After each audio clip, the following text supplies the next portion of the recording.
Good afternoon. Today we're going to discuss about post-Odinga deluge, why ODM is doomed to fracture. So on my scenario analysis, we're going to discuss about the structure crisis of ODM, why Raila Odinga's exit will trigger a mass exodus. Now, the widely held political prediction is that the magnitude of the exodus from the Orange Democratic Movement, ODM, is going to be massive and following the death of or political exit of its leader, Raila Odinga. This fragmentation will be overwhelming, influenced by the personal interest of the party's key politicians. Now, what happens that this analysis is based on several observable factors about the party, viewed through the lens of recent and historical Kenyan political dynamics. Now, here we have got four factors that we are going to dig deeper and get to understand what is happening, within these political wrangles. One, there is what we call cult of personality and lack of institutionalism.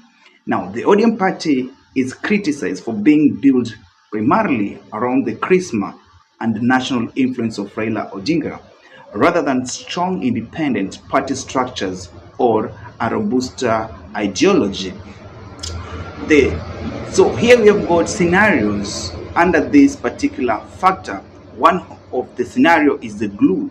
So Odinga act as the central figure or the glue that holds together different regional and ethnic political interests. So a factor that is another area of interest, whereby we are seeing that the party has never successfully nurtured or elevated a leader with comparable national profile, leading to a visible succession vacuum. So many fear that without this unifying presence, then various factions will immediately splinter. Although we have the likes of Babu Owino and the likes of Edwin Sifuno, who are the key players in this particular political arena. But what happens is that due to the internal opposition forces within the same ODM party, we are seeing that these two individuals are facing a very stiff opposition within the same party, and we are seeing they are likely going to exit because other members are not in terms with them because of their ideology. Factor number two, we have got the alignment of personal interests, or we can as well call it the driving force.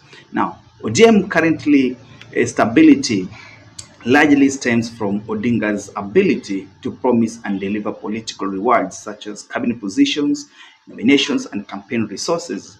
And then on this particular factor, we also understand that zero-gum game, whereby we are getting to know that after his exit, the competition among ambitious politicians for the party's leadership or for the regional control will become zero-sum game, whereby we can see that they also going to prioritize individual survival over party unity, seeking new patrons.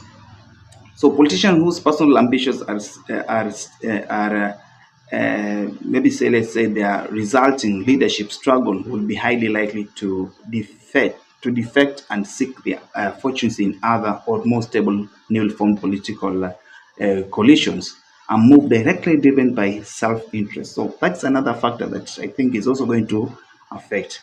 So another scenario that we are seeing under the same factor is that they're seeking new patrons, whereby we are seeing that politicians whose personal ambitions are stifled in the resulting leadership struggle will be highly likely to defect and seek their fortunes in other more stable or newly formed political coalitions and move directly driven by self-interest. You can see that it's also going to affect the party itself. So factor number three, the loss of the dominant voting bloc. So for the decades, Odinga has commanded a loyal and dedicated voting base, particularly in Western Kenya and the coastal and the Nyanza. So So the factor, under this very factor, we are seeing that the diminished returns, future leaders are unlikely to command the same loyalty, leading to a significant drop in the party's electoral value. Then there is another thing that is on the same factor. We are talking about negotiating power. So this is another scenario that we have to talk about. Now, this diminished voting power will reduce the party's negotiating leverage in forming alliance, making it less attractive political vehicle for regional leaders focused on their own political advancement. Factor number 4, we have got regional fragmentation and historical precedent. The party's support is currently drawn from several regional kingpins who operate under Odinga's umbrella. So ensuring chaos is predictable given Kenya's political history. We have seen that the reversion to regional parties in our post-Odinga era, these regional leaders, they opt to revert to smaller, purely regional or ethnic-based parties to consolidate power and negotiate for resources directly with the ruling government, as their loyalty is often transactional. So here we can see that the historical echoes, the collapse of Kanu following President Moi exit, serves as a powerful serves as a very powerful precedent, highlighting how parties build on strongman patronage, not an ideology or prone to rapid interest-driven fragmentation.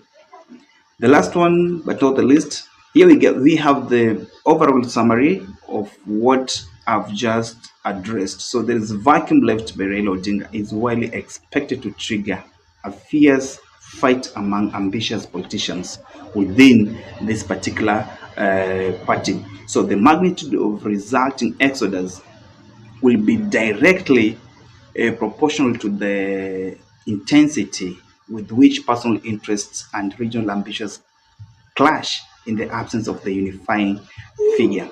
Thank you very much for being in touch. Until we meet again.